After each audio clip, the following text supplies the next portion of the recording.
Hello, Taurus. Welcome to the Plaid Oracle. I'm recording this on July 1st, 2025. On July 7th, Uranus moves into Gemini for the first time. He's not staying there. He's staying there until November 7th, after his retrograde begins. And then he leaves and goes back to Taurus for a few months before he returns permanently to Gemini on April 26th of 2026. But this is significant for you, Taurus. He's been in Taurus since around 2018, when he first moved in there, and he went back a little bit to Aries and then back to Taurus. 7 years is how long he spends in a sign, mostly. And it's been, I think it's been a ride for you, hasn't it, Taurus? Maybe not a ride that has seemed kind of strange. There may not have been really major, kind of complete overturnings of anything. Although there might have been. But I think it's been more about not like a, giant earthquake that upsets everything, but kind of continuous rumbling. That you have been pushed, perhaps at some times, and pulled at others to change your life. Maybe in really fundamental ways, but it could have happened slowly. Regardless of how it went on, I think you're probably feeling a little done, a little spent, perhaps. And I want to say that you're almost there, that it will totally have been worth it.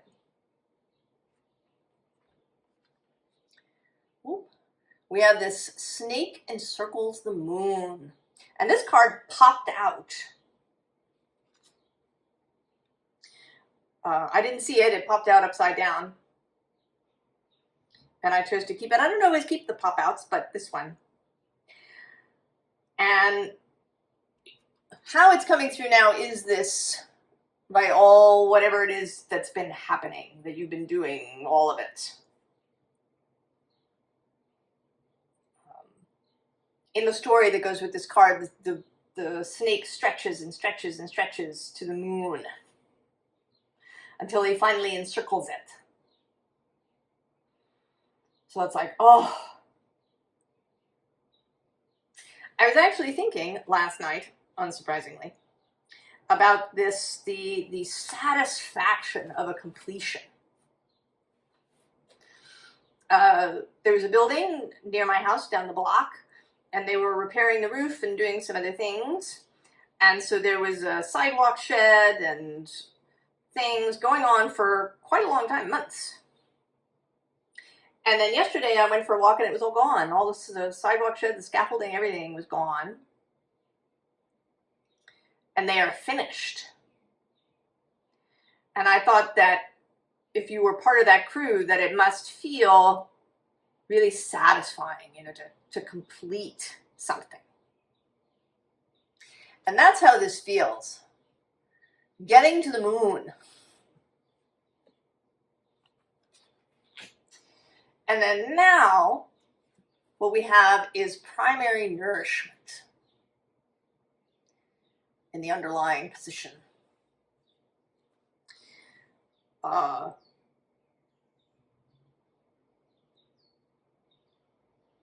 Maybe part of what has been changing for you is your priorities.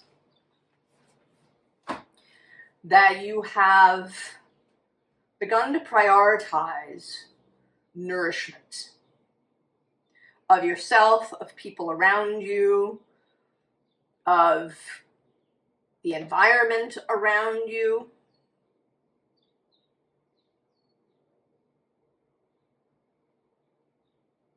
that this trip to the moon has,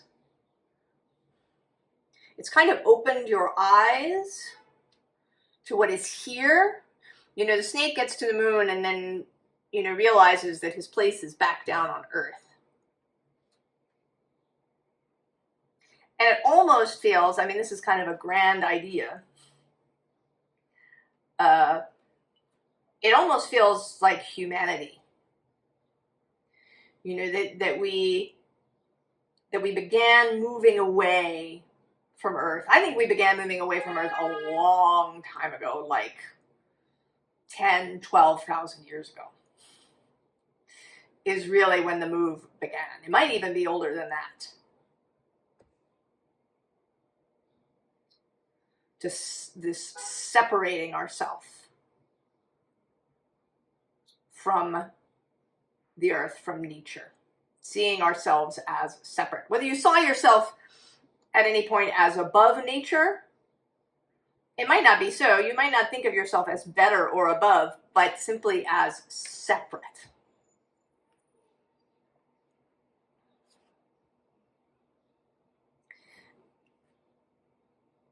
And that now we may be reaching this turning point, because I think that we really are at a turning point where we might, or at least a whole bunch of us might, turn more towards nature again. Because below this we have the juniper caduceus. And there's these two snakes that come together. Then the underside is this thorn in the paw. You know, that there's been something that isn't right. And perhaps you haven't known what it is up until this point. You know, this is coming out after I just posted a pick a card about something unexplained in your life, something that you couldn't figure it out. Why was it happening? There didn't seem to be any rhyme or reason to it. What is going on?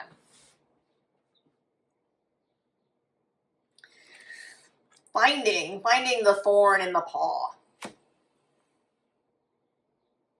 And it may be that Uranus exiting will allow that.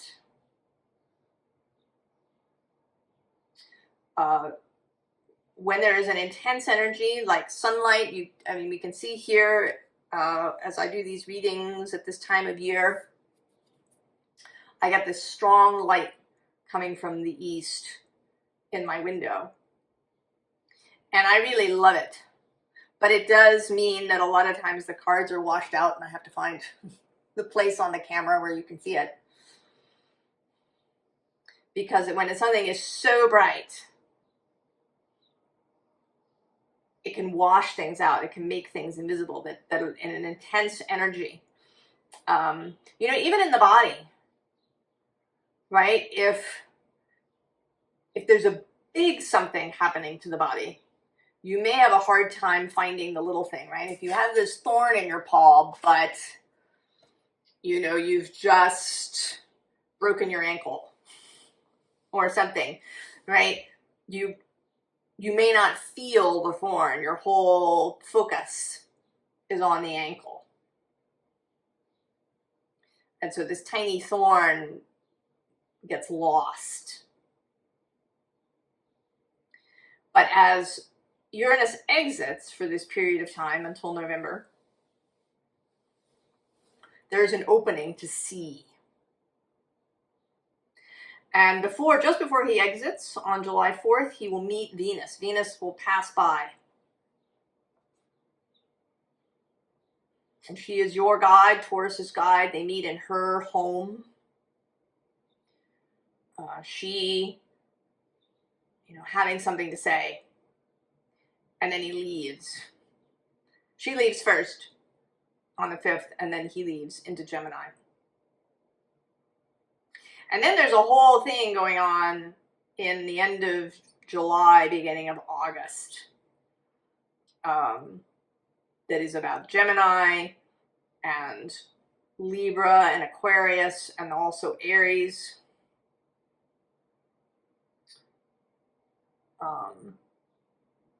So there's a lot of intensity that is going to happen from about July 22nd through mid-August and even beyond.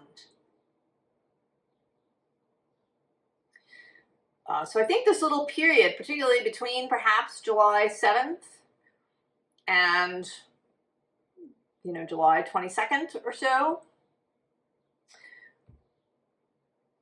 is really an opportunity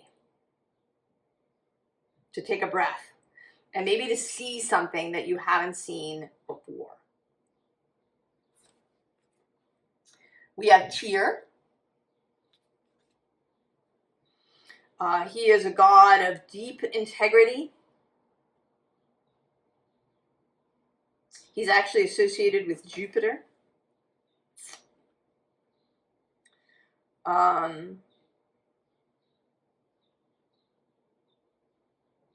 There is strength, and there is this rising energy. And right below it is the ing, the ignite. Right? This is the seed that explodes. The beginning, it's a real summer sort of energy, a fertile energy. And what I'm seeing now, right below that, is the Wiccacraft, the witchcraft energy. So there's something here that is beyond your control. The underside is the Ula, the owl senses, the ability to see.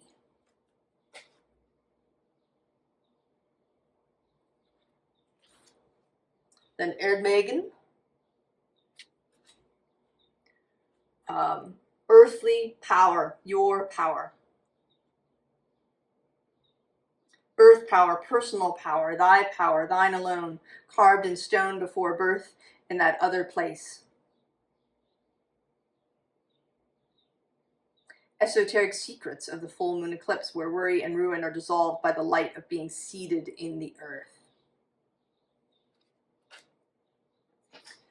And then we have Rod, or Rido, as you may know it. Unbridle yourself from the shackles of the shadow mare. Slice free and set off out of fate's starter gate. Choose to ignore the curdling cries of the battle slain as they still shriek in sleep. Slip your knots and ride out. Do not force your horse to run a deathly course, but get down and walk your own journey.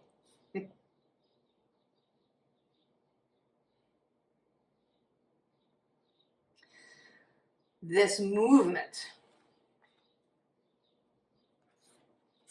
And then we have Hegel, or Hagalaz, as you may know it. A cosmic crisis has been created. Cascading and crashing, darting and dashing. So there is, I think Uranus into Gemini is going to be a revelatory energy, especially as he's trining Pluto in those first degrees of Aquarius and sextiling Neptune. And this may show up on a large stage, and it may show up in little ways in your own life. Things you didn't know, epiphanies, pieces of information, people showing up, seeing something. I actually, when I was doing my own personal reading this morning, I saw something in a card that I'd never seen before.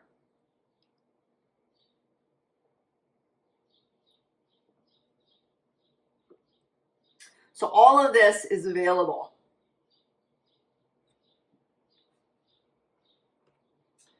The Eight of Pentacles. This has been coming out a lot. This getting down to the artistry, to the real labor, the real thing that you've been wanting to do beyond all of the distractions, beyond, you know, trying to get to the moon. And as you know, if you've been with me for a little bit, I say that nothing is ever wasted. There is no, you haven't wasted time or space or life or anything. It's all valuable. Everything. This trip to the moon was important. It's, you know, giving you gifts. It's giving you experience and clarity. And there was probably fun stuff on the way too.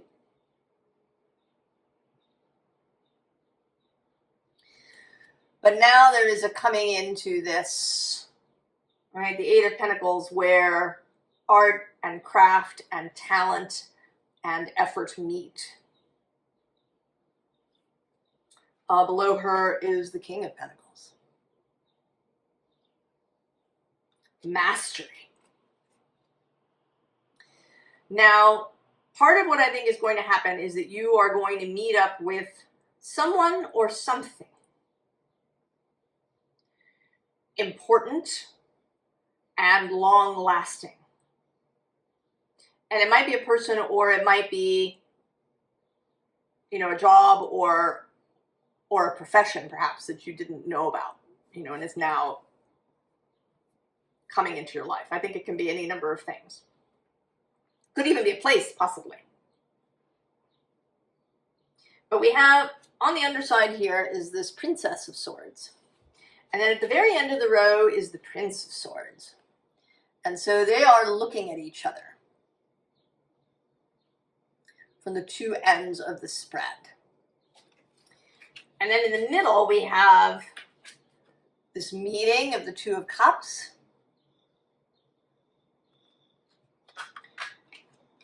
Then there's this action of the Five of Wands. And I don't see this as, you know, competition or struggle, but as, you know, just change, just action happening. And then you're riding off together on fortune.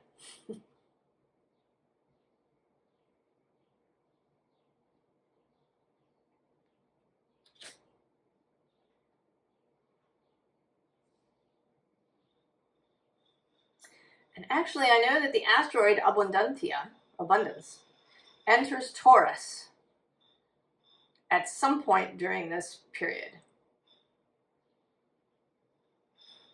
I don't know if it's the end of July or beginning of August. I can't remember now. I saw it as I was kind of looking at the astrology this morning. So you are coming together with something, right? These two snakes. I am inclined to think that this is a person. But it might not be a romantic relationship. It might be a friendship, or it might be a business partnership of some kind, a creative partnership of some kind.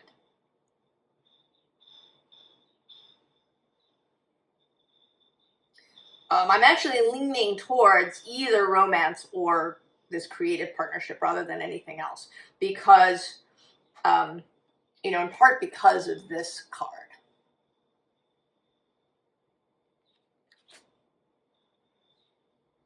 That you're coming together, and right, you stay together, your lives are intertwined. You go and you seek, you know, or meet, I should say, you meet fortune as it arrives together. And they may have, you know, gone on their own journey to the moon.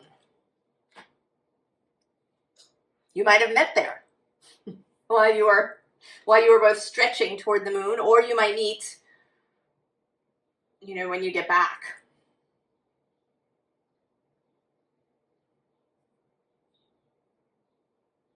It's possible even that you've known this person for some time and that you just maybe you didn't realize that you had a lot of things in common.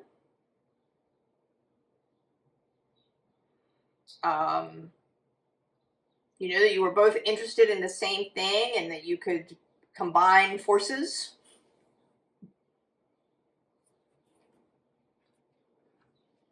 And then we have this accomplishment.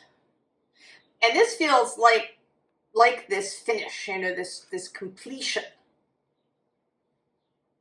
Right? You made it to the moon, and now you're back. And under it is, right, is reflection. So there is time. There's a time to reflect on what's been going on for the past 7 years.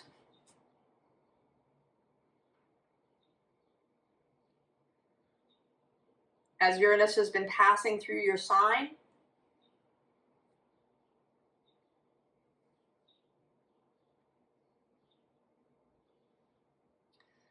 I am going to say the new moon in Leo may be quite significant. It's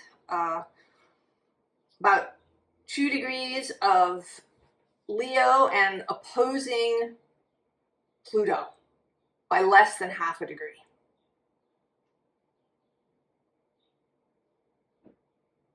And that is all happening square Taurus as well as Scorpio. So there's going to be, right, this kind of energy, I think, that occurs on that new moon in Leo, July 24th.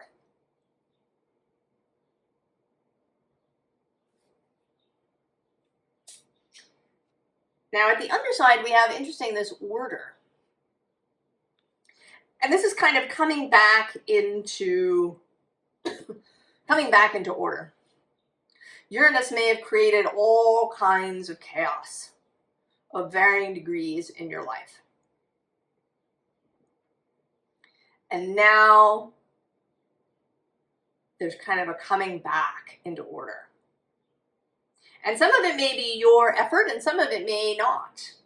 I think that there's a strong energy, and we'll get to it a little bit later, of cosmic forces moving through this. I mean, there is this weaving, right? The sense of the weird, of the weaving of the thread of fate, the weaving of the cosmic fabric. Although actually what she's doing here is spinning. She's spinning the thread.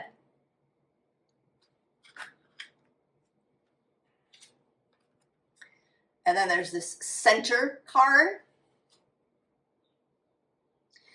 And, you know, I'm actually seeing not the sun in the center here, but the moon. That you are centering the moon. You are centering your emotional life. You are becoming really good at navigating via how you feel. I think this is a lot of the mastery. I think this was part of this journey to the moon.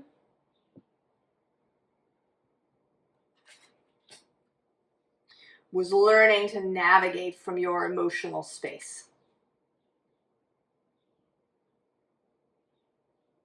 And really getting your emotional compass back on track. So that you know, is the emotion giving you really accurate information about the situation? Or are you triggered by something?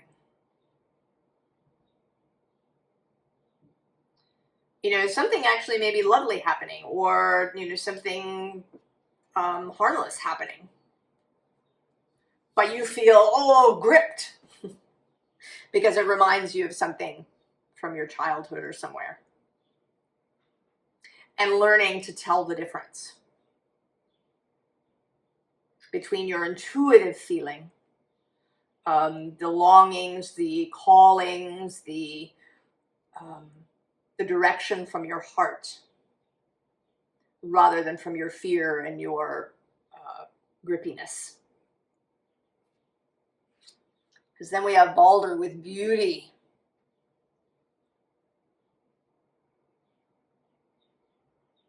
Right? Also using the beautiful as a guide. And then we have rest. Take it. Take the opportunity to rest, to relax, to know that things are going to become clear. Things are going to even out. Order is returning after the storm.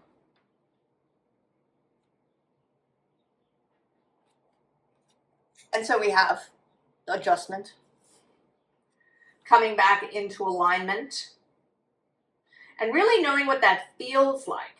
You know, the card under it is this debauch card, which is Venus and Scorpio. And, you know, this feels like all of that, right? All of those feelings that may have, you know, been the result of triggers or the result of distorted desire. You know, wanting something because it'll show them, or, you know, that will finally make me successful in the eyes of my parents, or what, you know, whatever it is, whatever that stuff is.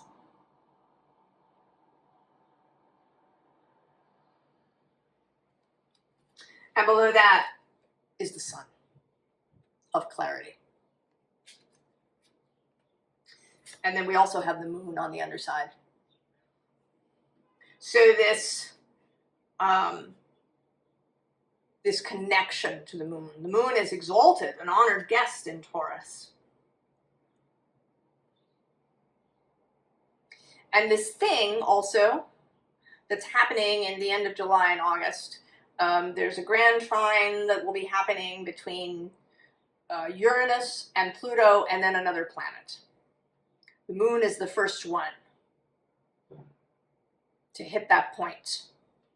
After that new moon in Leo, the moon, you know, swings down and ends up in those first degrees of Libra and forms that first grand trine with Saturn and Neptune opposite in Aries. So the moon is first, then Mars gets there from the 7th to the 9th or so of August. The moon will make several passes. And then the sun, when we get to Libra season. And then Venus will sort of be the last planet before Uranus moves back out into Taurus. So there's this strong air trine, changing minds, clearing minds.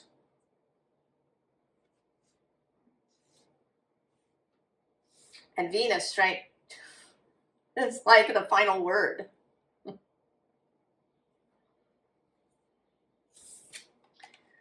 We have the Three of Wands with virtue.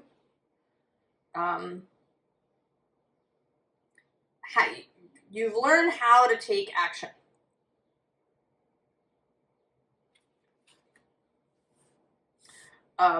Taking it out of inspiration rather than out of stubbornness or contrariness, perhaps. Taurus can do this. Or resisting action, right? Digging your heels in. I think you've been learning flexibility, Taurus. And the earth is more flexible than we think. I mean, the earth moves with the moon. The earth has tides too. The actual soil, the earth, the physical earth. We don't see it the way we see with water, because water moves so much more easily and goes, you know, feet at a time. And with moon, it's, you know, the earth, it's like millimeters. But there is movement, right? There's tectonic plate movement. There's volcanic earth action. right? Soil can move on the wind.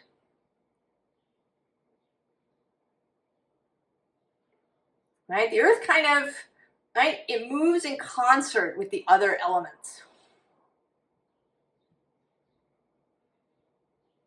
Right? It can move with water, right? Be moved by water or as mud. Fire can create the volcano. Air can create the dust storm.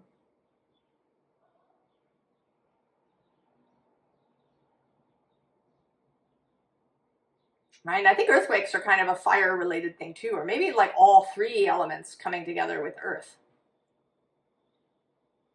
Because the sun has to do with earthquakes. Right? Solar weather, there's all of this stuff. And I think you're really learning to work with the other elements. We have the Hermit. And this feels like the Hermit's setting off. Right? He's got his lantern, he's taking Cerberus with him. And he's kind of going through this opening. He's on his way somewhere. Two of Swords. Peace. Clarity of mind.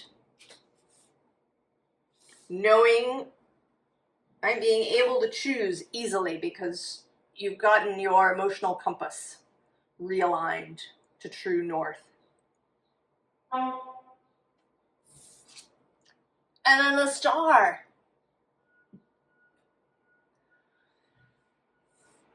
Right? The Star has become really clear. And this is the Star on all levels. The Star both as a particular goal and the Star as your guiding star, your integrity, your values. What you believe to be important and true and valuable, what it is that nourishes you.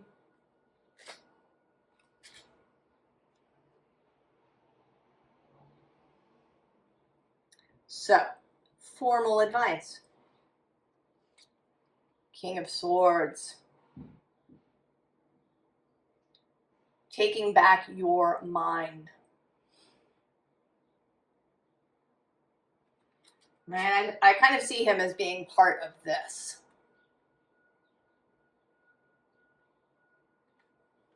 There is a returning clarity, a returning order. Below this is the Ten of Swords. This popped out as I was shuffling, but I didn't want to keep it. And it showed up here. Right? Knowing what you are leaving behind. And then below that, we have a repeat of the Two of Swords. The realignment of your emotional compass. The underside, Six of Wands. And this particular Six of Wands, which is so earthy, right? She's here in this forest. And there's actually nobody else. This is not a Six of Wands of public acclaim. This is a Six of Wands of returning. Right? Returning to those things that matter. Returning to this primary nourishment. To this earthy space.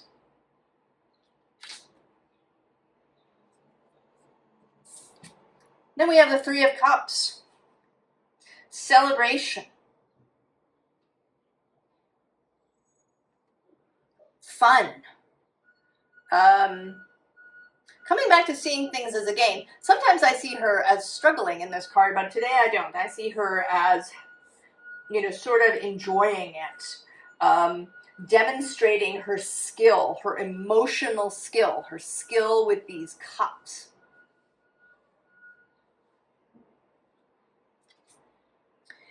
And then there's these three cards that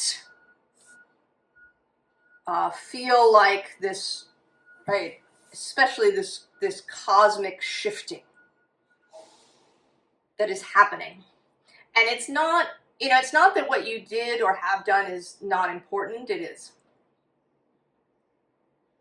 But there is also this shifting of energy that is not about your effort. This is kind of the combining of these things. We have strength. And this feels a bit like a callback to whatever this relationship is that's coming together, you and this other person or thing. But also personal strength, personal creativity, and a nod to all of what's going to happen in Leo season. And two, this, right, this infinity symbol on the lion's forehead. Right, these movements of energy, these cosmic cycles that happen. And then the Hanged One. That ability now to be so much more flexible, right? She is totally a flexible person. Right? And she's there on purpose. She's not trapped. She's like a high wire walker, a trapeze artist. So flexible. So able to see varying points of view. And I think that's going to just increase after Uranus. He takes that move into Gemini. Gemini is all about the ability to see all the different things, different perspectives, points of view. And then he comes back to Taurus with that little bit of experience, and he's just going to leave that there with you.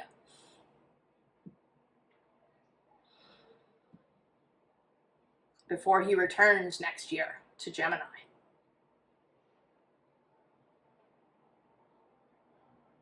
And that will happen in Taurus season as he shifts again on April 26th.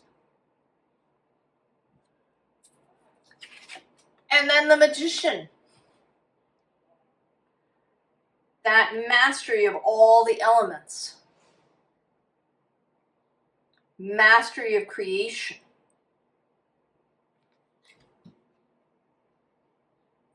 There's something, I don't know, there's something about this that feels like a gift. That there's going to be some moment in time when this mastery really opens up for you. And I just, as I was looking at the card, it appeared to me that his eyes were closed and then they opened. If you watch Sand Tarot, she often talks about the cards shifting, right, as she's looking at them, that a little story happens. That does not normally happen for me. But maybe it's going to start happening. I don't know. I have a big Taurus stellium. So maybe that's a thing for me. But it really seemed to me that his eyes just opened. So there may be a moment when this really crystallizes for you. When it becomes very clear.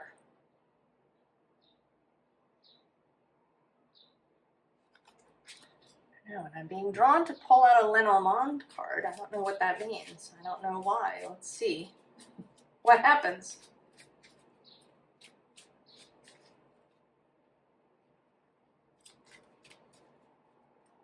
On the bottom is lady. I think that's probably you. Whether you are a lady or not. Yeah, because on the bottom we have bear. That's kind of a Taurus feeling energy. And the card I pulled, oh, of course, is the ship.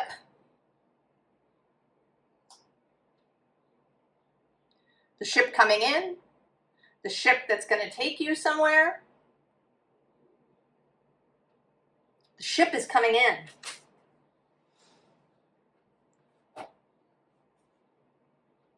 Taurus. is coming in.